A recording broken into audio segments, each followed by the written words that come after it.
Hello everyone, this is a review over the book At the Mountains of Madness, a science fiction novella by H.P. Lovecraft.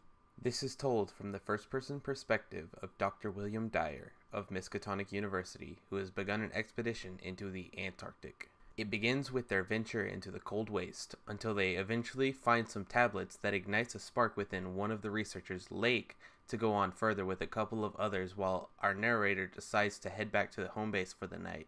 At this part of the story, the narrator is reading the transmissions he receives from Lake about a couple of findings that include strange deceased creatures. Eventually, the transmissions stop and the rest of the crew is worried. To their dismay, all of Lake's team has passed.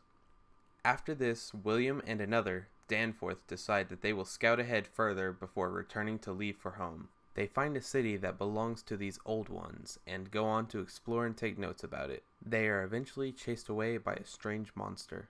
On their way back, they decide that they won't tell or release any of their data involving the strange old ones or the hidden city, which they decide to release anyways to dissuade another research group that is preparing another exhibition. This book was technically a fairly short piece, but it seemed forever between each arc of the story.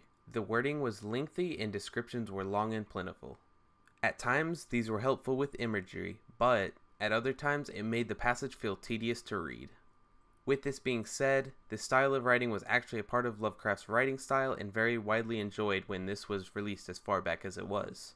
Yet it always seemed like it was continual build-up and suspense only for a short and weak outcome.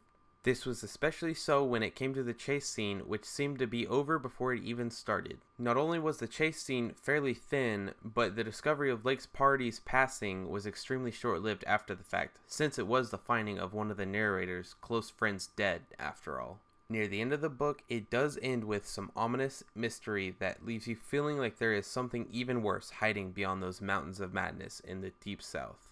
Overall, the book is well written with advanced vocabulary and some thrilling passages. It ends by leaving you wondering what could be even worse beyond that dark, dead city. I would give it an 8 out of 10.